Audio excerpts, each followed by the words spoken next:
Okay, so we are thrilled to have a very special guest with us today on Jobs Day. A remarkable Jobs Day it is.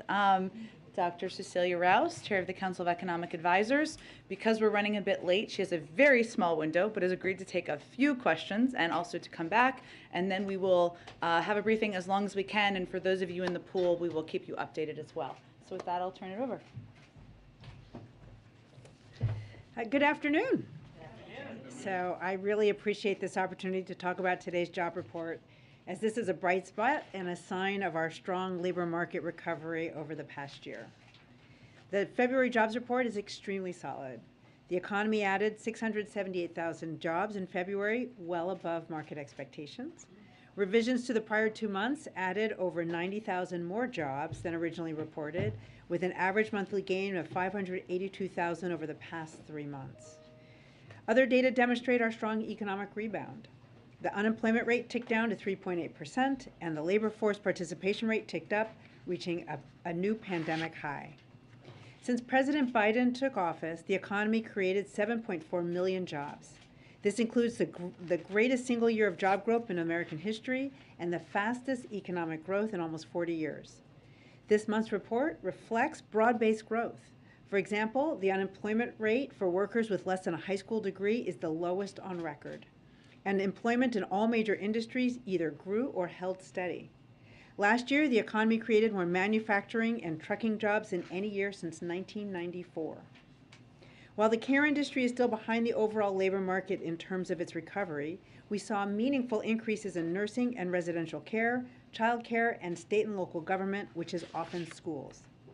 Notably, this month also saw the largest over-the-month increase in employment in home health care on record.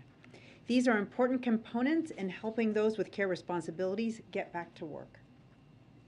We look at the prime age labor force because it is less affected by long-run changes in educational attainment or by the natural slowdown as people age and retire. This month, the employment rate for workers aged 25 to 54 rose, part of a relatively consistent rise.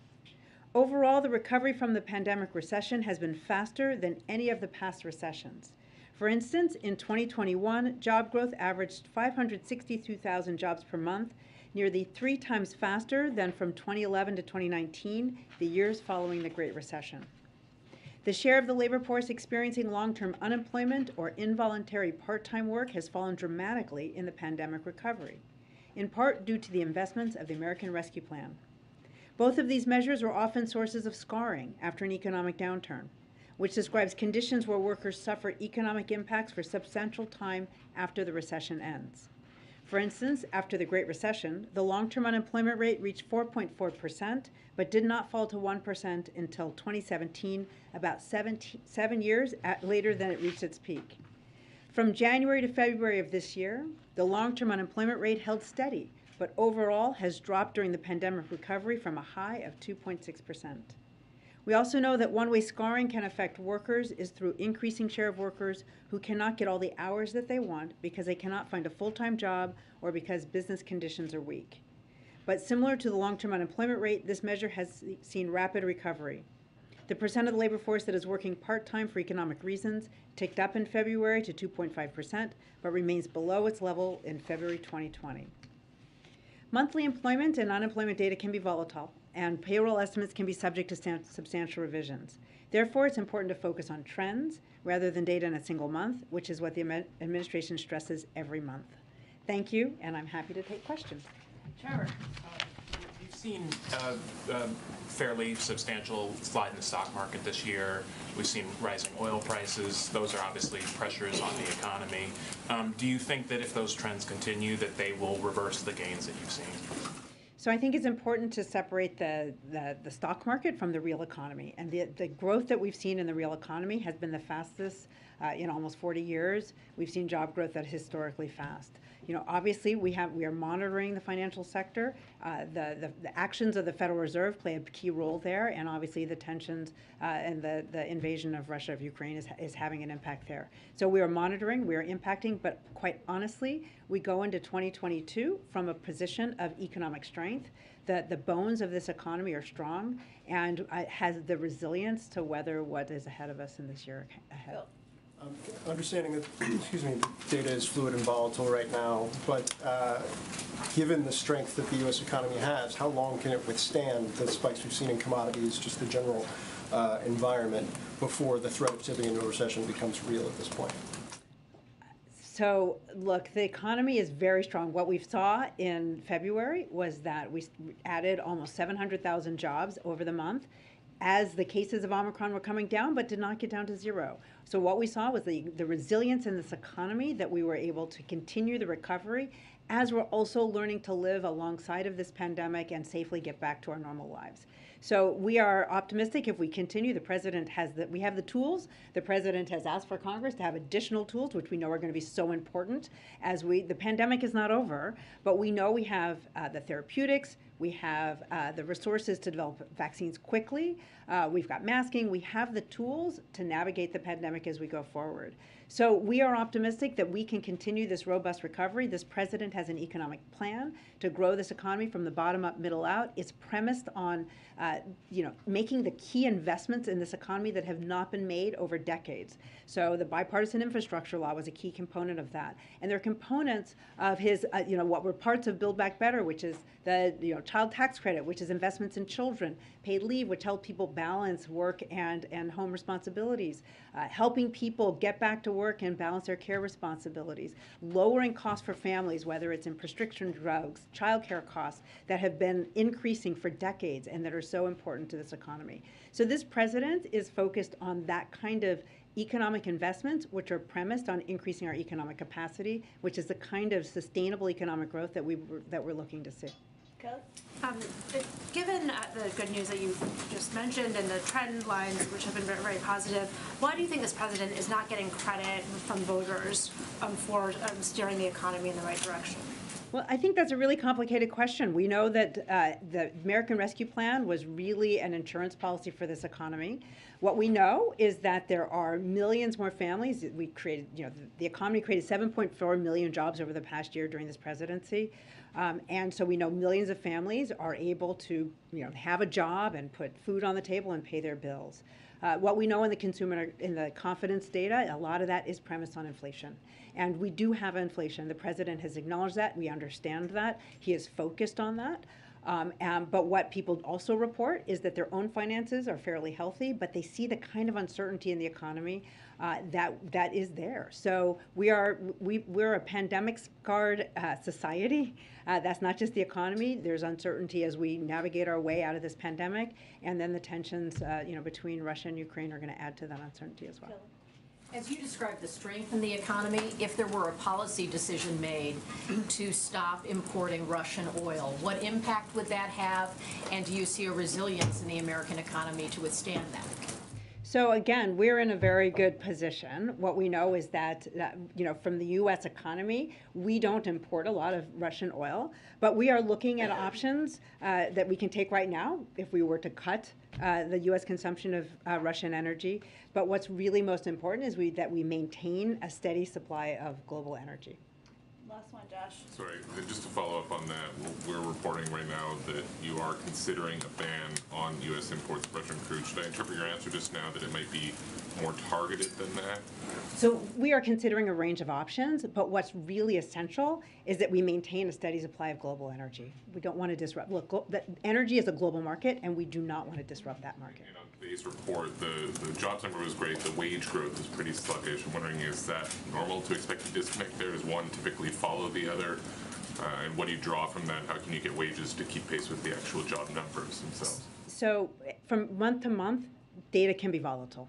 And so that's why we don't focus on month-to-month changes, especially in wages. But we did see robust growth even for lower wage industries, and we know that over the year wages are up. But the president's economic plan is really about having increases in wages that are sustained by increases in productivity, and they're really premised on the increase in the economic capacity, and that help families by lowering costs on those, in those areas, healthcare, prescription care, childcare, that we know have been really squeezing pocketbooks over several decades. Thank you, Dr. Rouse, for joining us. Thank you. You're welcome anytime.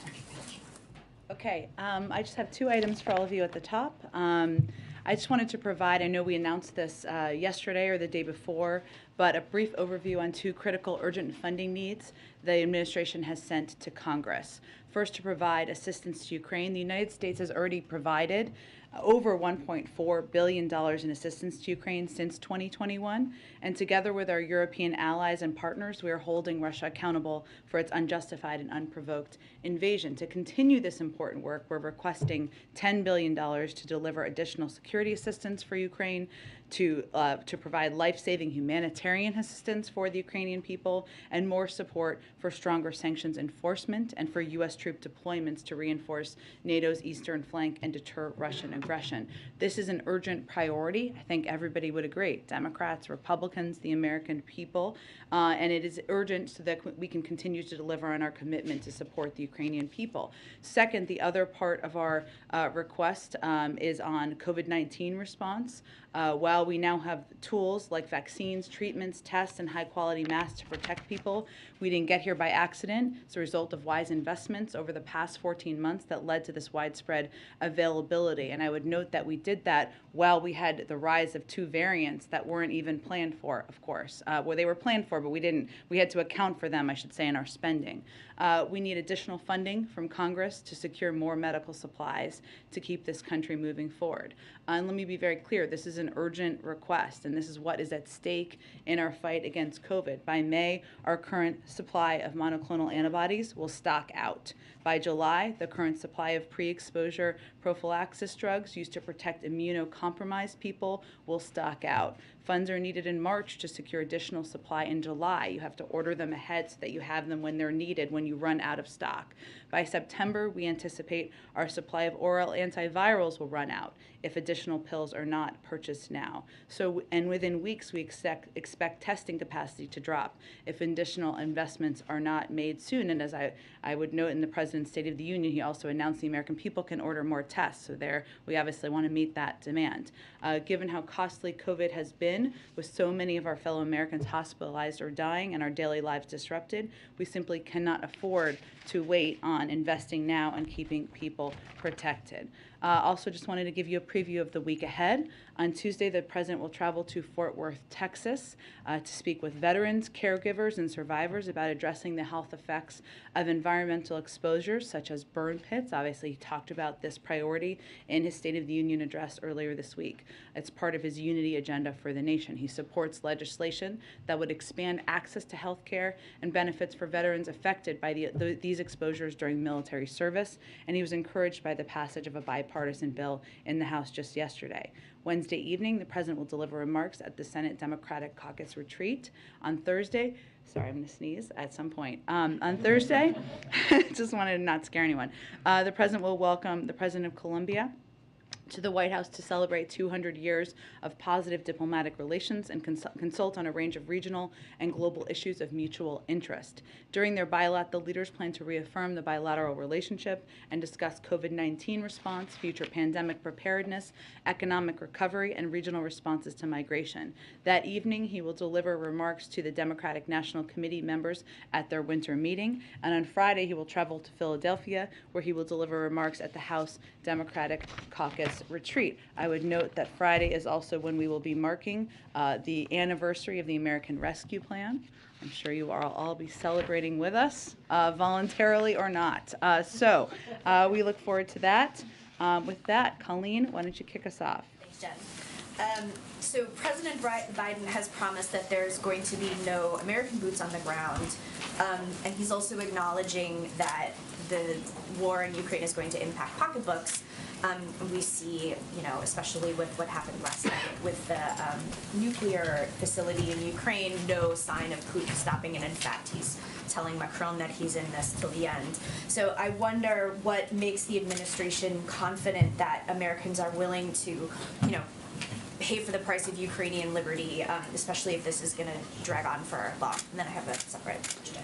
Sure. Well, to be very clear, and I think you all heard the president convey this in his speech the other night, the reason why we are seeing volatility in the global oil markets, the reason why the price of gas is going up, is not because of steps the president has taken. They are because President Putin is invading Ukraine, and that is creating a great deal of instability in the global marketplace. So what we are trying to do, and what the president is focused on doing, is taking every step we can to mitigate the impact of that. Obviously, he announced the release of more oil from the Strategic Petroleum Reserve, did that in a coordinated way. We have a range of options on the table we are considering. But where we are at in this moment is certainly we are taking steps to stand up for democracy versus autocracy, stand up to the actions of a brutal dictator. But it is because of his actions that we are in this circumstance.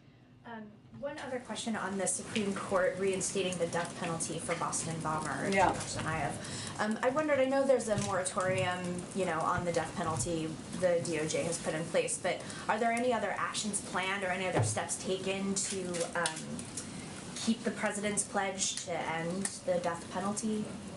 Well, the president certainly supports the Attorney General's decision to issue a moratorium on federal executions while it conducts a comprehensive review of the practice. And that practice and process is ongoing. And the president has expressed before that he has deep concerns about whether capital punishment is consistent with the values that are fundamental to our sense of justice and fairness.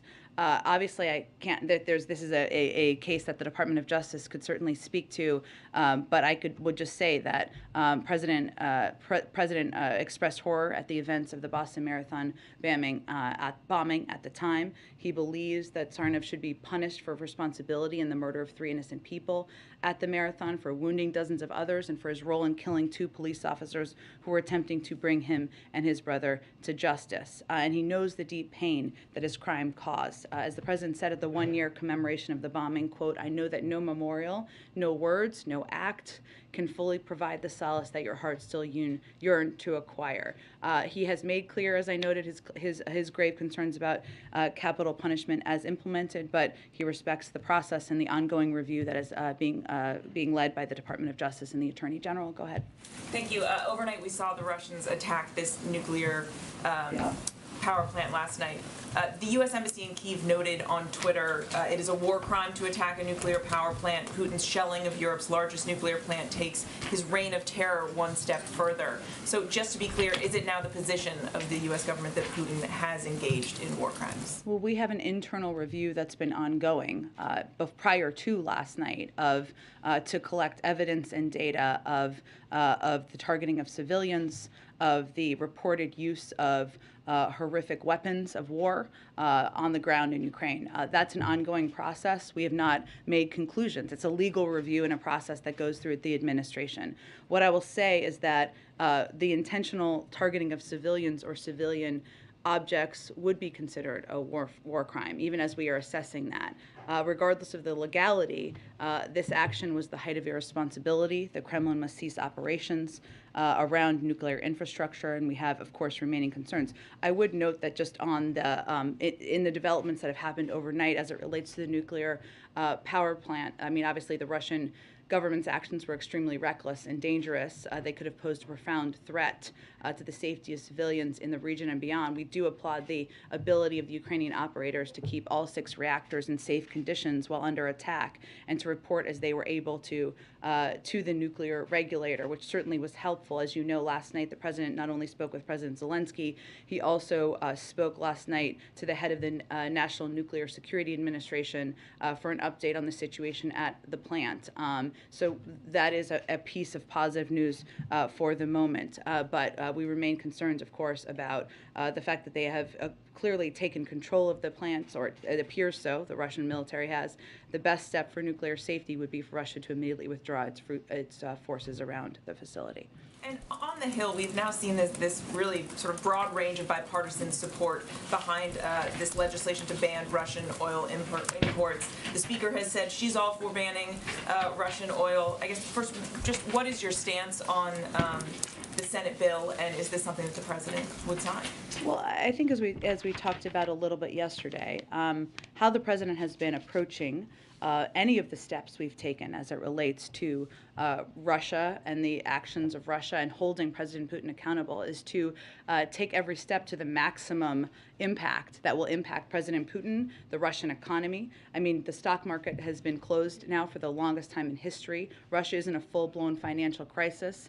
According to JP Morgan analysts, there will be a collapse in the Russian GDP. So clearly those actions are working.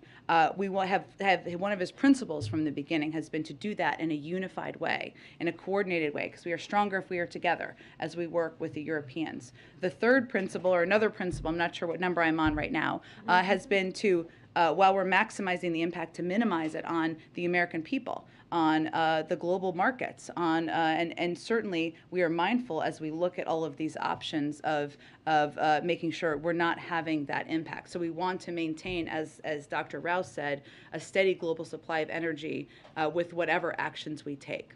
So is that a no? He would not sign this legislation? Again, we remain in contact and discussion with members of Congress.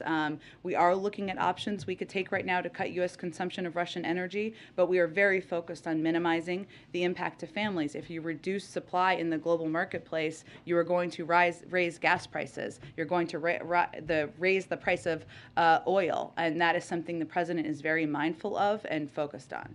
Go ahead. CC alluded to something several officials have, and you kind of just did too, that there is a review of options that would allow you to cut consumption but maintain market stability and supply. Can you outline any of those options in detail that are under review right now? Well, there are both international and domestic options. I'm not going to get into too much detail because our focus is on discussing what's possible, what will have the maximum impact, and not putting any of them at risk. But broadly speaking, part of what we're trying to do internationally is have conversations, as we have been for weeks now, with global suppliers about meeting the needs, the supply needs in the marketplace. The reduction of supply, the reduction of oil would raise prices, right? So that is one of the things that we have been focused on. We've talked a little bit about engagements that Brett McGurk has had, that Amos Hochstein have had. These are ongoing discussions. There's not a day that goes by, or maybe even an hour that goes by probably, where members of our national security team and economic team aren't communicating with their counterparts around the world about exactly this issue. There are also a range of domestic options that are out there. Obviously, the president announced the release from the Strategic Petroleum Reserve. That is something where the process is just getting going right now. It takes a little bit to get that going. And then, he'll consider and continue to discuss with his team other steps that we could take domestically. Does the potential for an Iran deal factor into supply considerations at this point? I would say that the biggest priority with the Iran deal is having visibility into and preventing Iran from acquiring a nuclear weapon. Obviously, as a part of that, if you go back to the implementation of the JCPOA, would be the availability of oil. But I would say that our first and foremost priority focus is on preventing Iran from acquiring a nuclear weapon. And then last one, there was significant preparation that lead up to the Russian invasion in terms of cyber defenses in the U.S. with the private sector. Does the U.S. intelligence community have any analysis as to why there has not been any offensive Russian action on the cyber front as it pertains to the United States? It's a really good question, Phil. I don't think anything that I could provide to you from the podium. I would say that the cyber preparations, as you noted, but just for others, those began in earnest back in the fall, just as all of our engagements with foreign counterparts, preparations and discussions about efforts to avoid challenges in the global oil markets, making sure we were unified with our European partners. Those engagements with the private sector began. They continued back in the fall, but as it relates to this potential threat, they escalated, they increased back in the fall. But in terms of why not yet, I can't speak to that, but we are certainly prepared if that does happen. Go ahead. Thanks, Jen. President is meeting with the Finnish president shortly. Yeah. Does President Biden want Finland to join NATO? That would be up to leaders of Finland and the NATO alliance to determine. Senator Lindsey Graham said last night that someone ought to assassinate President Putin. Does the White House have any take on that statement? Is it helpful at this point? That is not the position of the United States government, and certainly not a statement you'd hear come from the mouth of anybody working in this administration. It sounds like the Vice President is going to be heading abroad. Can you tell us a little bit more about where she'll be going and what the goal of that trip will be? Not yet, but certainly the Vice President has been deeply engaged. She's obviously already made a trip to Europe. I expect there'll be more soon, but I don't have anything to report out to you at this particular moment. And then finally, yesterday you said the U.S. doesn't have a strategic interest in reducing the global supply of energy, but now it sounds like the White House actually is considering cutting off Russian oil imports. What changed? Is it just this drumbeat coming from both sides of the aisle on Capitol Hill that's getting really, really loud? I wouldn't say our position has changed in any way since yesterday. There isn't a strategic interest in reducing global oil supply because that will increase the price of barrels of oil and increase gas prices. So we are looking at ways to, and I said yesterday, I believe, that we are looking at ways to reduce the import of Russian oil while also making sure that we are maintaining the global supply needs out there. I don't have anything to predict in terms of what that will look like, and we, of course, remain engaged with our friends in Congress.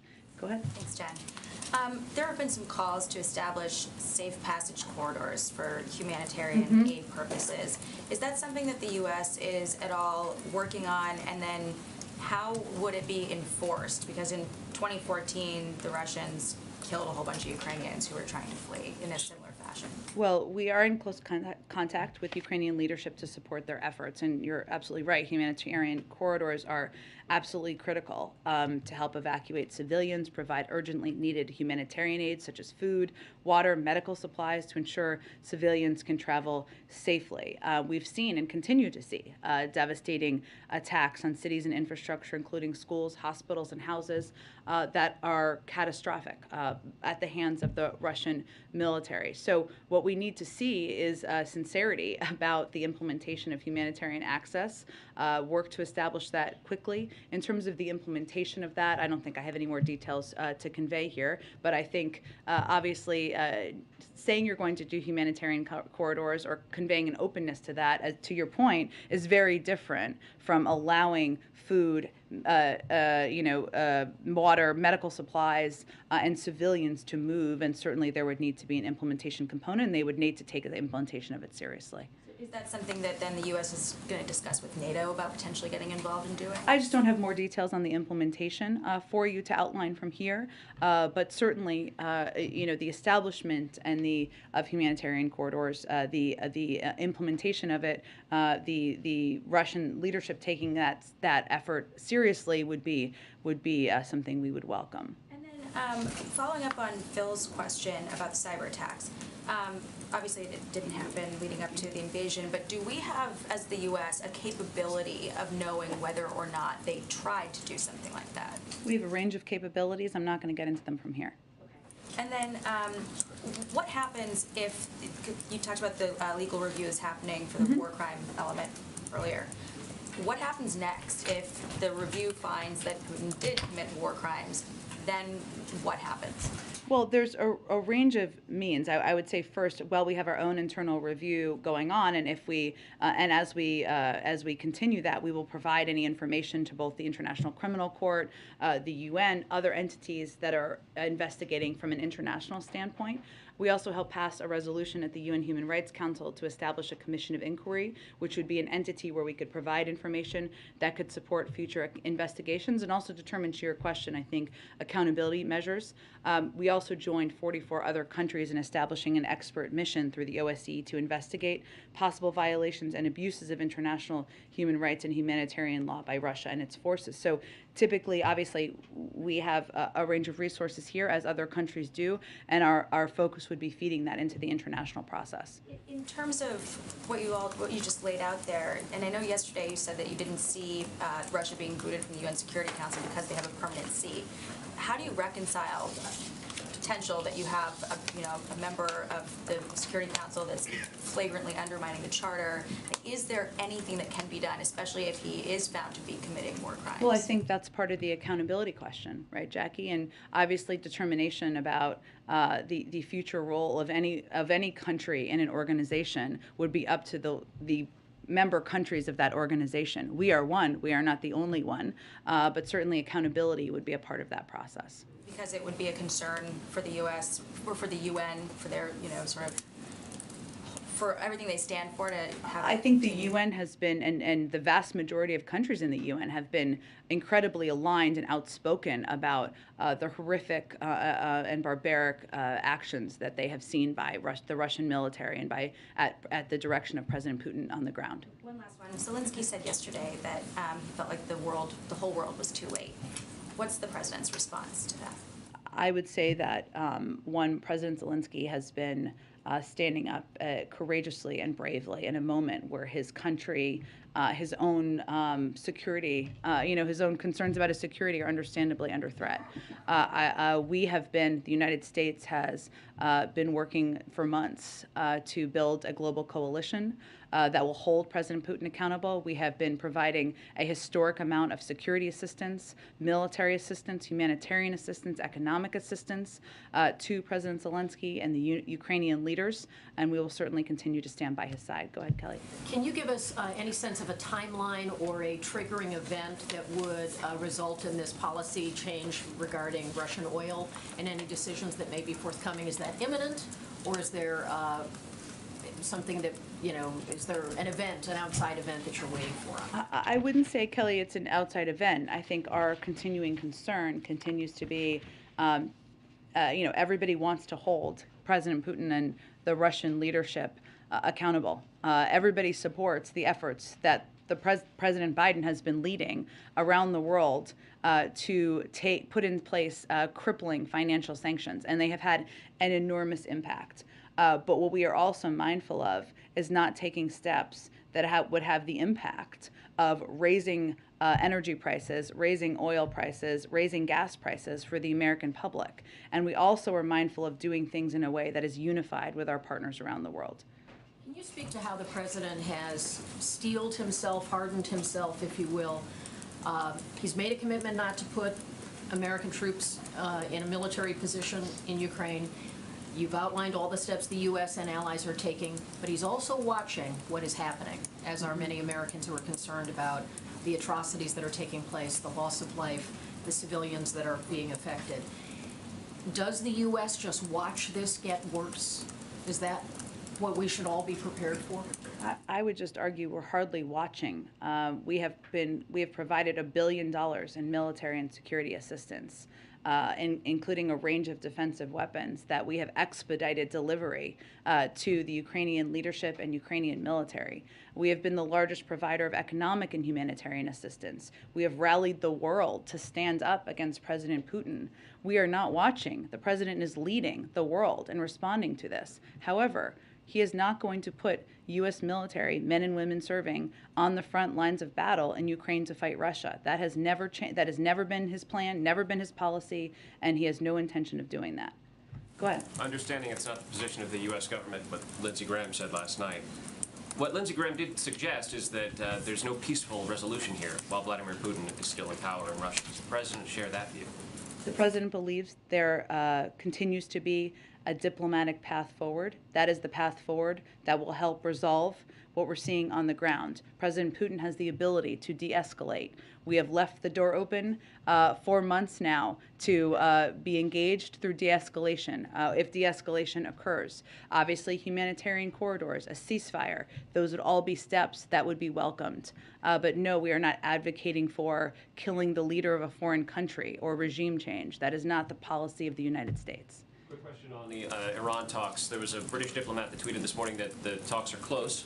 One of the reported demands of the Iranians is that this administration reverse the policy of the last one and remove the IRGC from the list of foreign terrorist organizations. What's the U.S. position on that? Look, we are close. We are making progress, but there's still more work to be done, and I'm just not going to negotiate from here. Go ahead.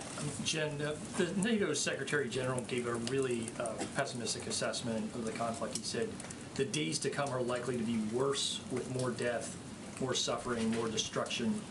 Is that an assessment that the White House shares at this point? And is there concern that the tide may be turning here in the favor of Russia? Well, I don't know that the tide has ever turned against them in the sense that we've seen the Ukrainian military and Ukrainian leadership act incredibly courageously, bravely, stand up and hold off, I think to the surprise of the world, the Russian military longer than many would have assessed possible.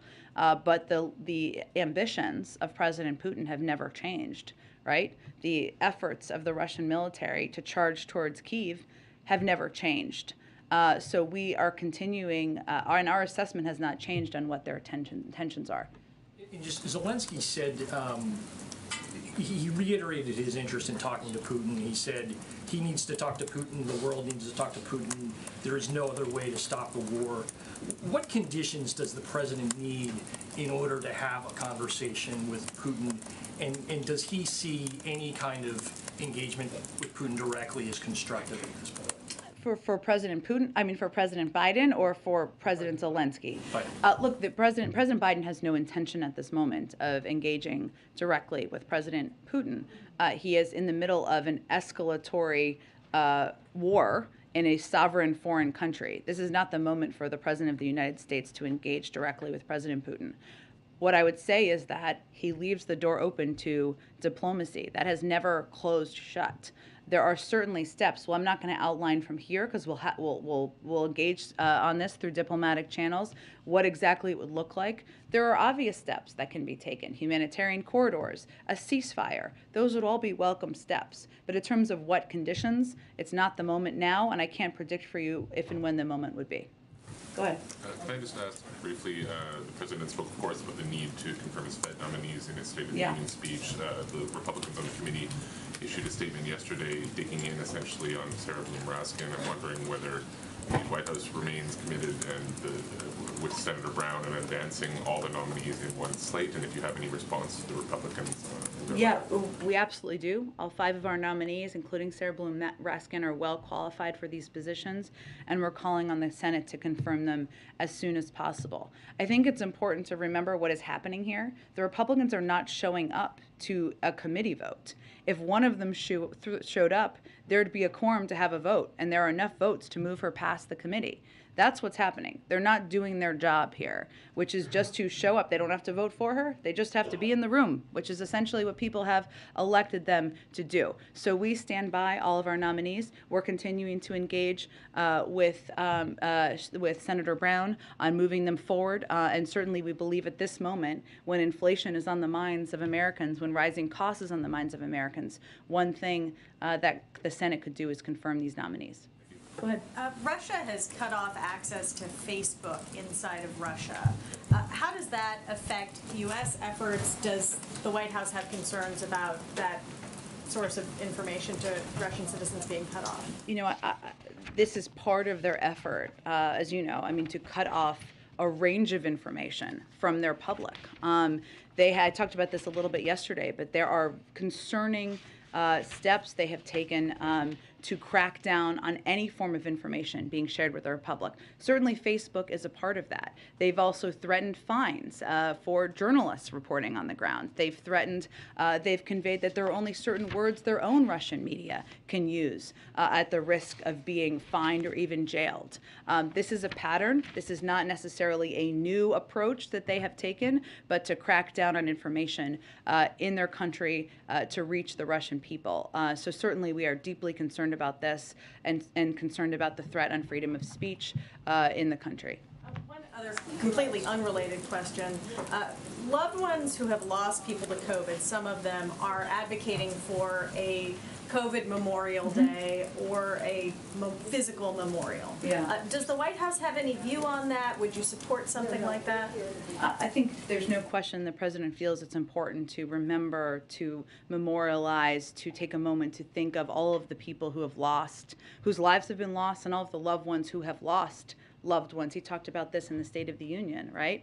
In terms of a memorial, I would say there's an openness, but right now we're still battling the virus and still battling the pandemic and working to get funding from Congress to make sure we can continue to do that and moving towards hopefully getting vaccines approved for kids under 5. So there's more steps we're taking, and right now I just don't have any prediction of what that may look like. But certainly memorializing lives lost is something we are open to. Go ahead. Thanks so much, Jen. Two questions for you. First of all, just on the idea of a ban on purchasing Russian oil. The Wall Street Journal had a pretty good story earlier this week, noting that the price of Russian oil has declined as the price of other oil has increased. And I wonder how much of this idea might already be sort of baked in, how much of the pricing might already be baked in, whether that is something that you're thinking of, the White House is thinking about as it's deciding whether or not to do this ban. You mean how much of it is baked into the Russian economy in terms of having an impact? How much of it's baked into the rise in oil that, given that Russian oil prices are going down and people are, it's not being purchased out of the concern that, there's some uncertainty about delivery and there's some uncertainty about, whether there could be larger scale bans, that the ensuing prices are all going up anyway. So you're not really losing that much by banning Russian oil because nobody's really buying it. Well, I think what most experts on the global oil markets would say, though, is that reducing global oil supply would have an impact on the price of barrels of oil and ultimately gas prices. So that is our concern. Now, again, we will continue to have a range of conversations, but I think part of our assessment here is that while maximizing the impacts by taking a range of steps we've already taken, we are mindful of minimizing the impacts on the public, and certainly the rising price of oil and the impact on gas prices is one we are focused on. And just quickly, there's a Washington Post event earlier today where John Bolton said that Trump, quote, may well have withdrawn from NATO in a second term, and that Putin was, quote, waiting for that. And I'm wondering if you had any comment on that. Well, I think that's, I saw those comments. Another reason why the American people are grateful, the majority of the American people, that President Biden has not taken a page out of his predecessor's playbook as it relates to global engagement and global leadership, because certainly we could be in a different place. I mean, there's no question that the strength and unity of NATO has been a powerful force in this moment, and it may take longer time to have the hopeful impact, but that is the strengthening of NATO. We think is unquestionably good for our security here in the United States and for the global security. Go ahead, Trevor. Jen, you said earlier in the briefing that you'd be providing information to the International Criminal Court about any war crimes being committed by Vladimir Putin. It's long been the position of this administration that the ICC should not get involved in countries where they don't have jurisdiction. You've made that argument about the U.S. You've made that argument about Israel. Do you have a different position when it comes to Russia, and if so, why? I think my point is that we would provide any information through our own process that became available to all of the international entities that are looking into and exploring this exact question. So there's no change in your overall view that they shouldn't Well, take we're not action? a member of the ICC, right? Neither is Russia. They are exploring this. There are other entities. I mentioned that we were a part of moving forward a commission through the UN, which is certainly another entity that is looking into this and exploring this question. Okay, and then on Finland, can you confirm that Finland is asking for the United States support in becoming a major non-member ally to NATO? And would you support that? Would you oppose it? Where are you guys on that? It's a mouthful of a title, isn't it? I know, you got it out there, though. Look, I think the president is meeting with his counterpart shortly this afternoon. I will let them speak to what their aspirations are. And again, it would be up to NATO, the NATO alliance, to make any determinations about next steps. And just more broadly, just on kind of security guarantees to Finland, I mean, they're kind of in a similar position to Ukraine, right? They're thinking about what kind of military alliances they want to have with the West. And as they're having that conversation and that thought process, Russia invaded one. So does Finland need some kind of similar security guarantees? Do they need more security guarantees than Ukraine got? And what is the U.S. willing to provide? Well, without getting ahead of the meeting, I expect they will discuss, of course, the strong history of the U.S.-Finland's defense relationship, which is complemented by Finland's close relationship with NATO. Finland's current status as an enhanced opportunity partner for the alliance helps ensure strong defense and close security ties in the Baltic Sea region. But again, this is a continuing conversation. I'm sure that their defense and security and our close ties will be a part of it, but we'll let them have the meeting, and then we will have more to say, I'm sure, after it concludes. Go ahead, David. Just following on the Finland thing briefly before I get to my question, I think the phrase is a major non-NATO ally, and that is something the U.S. can designate by itself without having to go to NATO. As you suggested, Pakistan, for example, is a major non-NATO ally. Is that something that we are considering in Finland's case? I think we're going to let the meeting take place, and then we will have more to say after the meeting concludes. Okay. On your answer before on Iran, has the president reviewed the current draft agreement? I understand there are some issues, including some with the IAEA, that are going to get addressed tomorrow when the chief of the IAEA is in Tehran. But has he reviewed and approved the agreement as it now stands? He has been regularly briefed on the status of the negotiations, but I'm not going to get into more specifics beyond that. His belief that any of this has to go to Congress, you've gotten that letter from 30-odd members of Congress. We are aware of the letter. I don't have anything to convey on that either. Let's see where this lands. Obviously, there's more work to be done. Pivotal pieces at the very end, so I don't have anything to convey officially on that at this point. And the very last is just a follow-up on Phil's question. So on the question of why it is that we have not seen more cyber activity by the Russians at this point, do you believe it has to do more with the defenses, as you described, in other words, passive deterrence that wouldn't be able to affect us, or do you think it has to do with something that was happening inside Russia, decisions that they made about when to go use these weapons? It's not a place I can get into from here, David. I would say, though, we continue to be prepared. We continue to be prepared for retaliatory action, whether it is cyber or other means, and it's something we've been preparing for several months. Go ahead. Thanks, Jen. A couple of questions. President Zelensky said yesterday that if the West is unwilling to put in place a no-fly zone, it should at least provide Ukraine with warplanes so it can defend itself. Is that something that the U.S. is considering? We have provided a range of security and military assistance, including defensive assistance. We've recently provided helicopters that I think my defense colleagues confirmed earlier today or yesterday, but I don't have anything in addition to predict on that front. Okay. And on a different topic, Ron Klain was on a podcast yesterday, and he suggested that the president was considering further extending the student loan moratorium, which expires in May. What can you tell us about that? When can we expect a decision? And is he looking at another 90-day extension? Certainly understand your question. That is obviously something we will continue to assess and review as we get closer to May.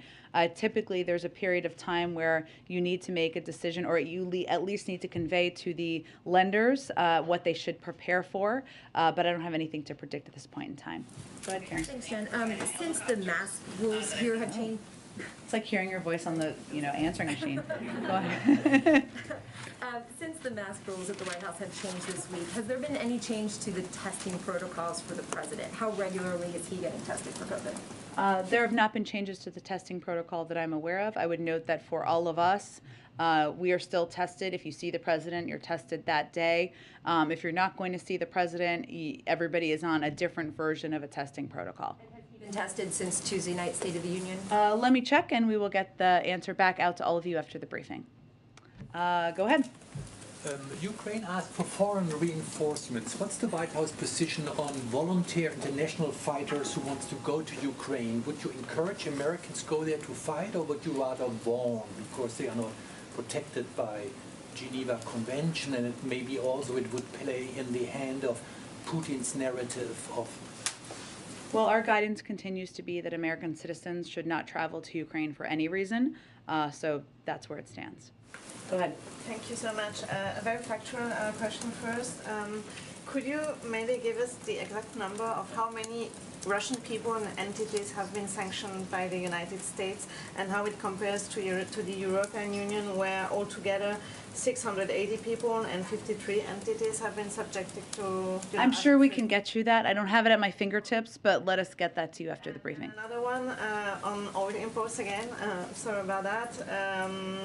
Do I understand it right that the United States really won't take that decision unless the Europeans take a similar decision, because Europeans rely way more heavily on Russian gas? And is there this idea that making that decision from here would somehow, not work well with allies?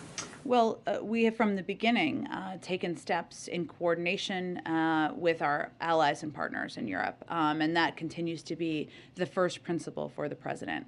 And obviously, as we're making any decisions in this space, that would apply. But also, what also applies to this space is our focus, and I think the focus of the Europeans as well, on not taking steps that would create increased volatility in the global oil markets, increase the price of oil, a barrel of oil, or increase gas prices. So we're looking at all of that. Go ahead.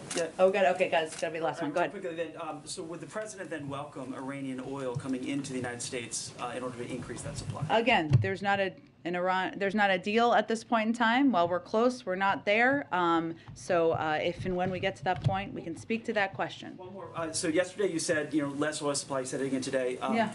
It raises prices, and you said so I asked the American Petroleum Institute about those 9,000 leases that you've been talking about. The president and CEO of that group says that a lot of policies that have been put in place by this administration, including a ban on new development of federal lands and federal waters, is really hindering American energy development during a critical time. Also, he says the royalty fees increasing on drilling discourages investment. So are there any plans to reverse any of these policies to encourage investment? I think he may have avoided your question. I mean, because the fact is that onshore alone, as of the start of this year, the industry had more than 9,000 unused approved permits to drill in the United States.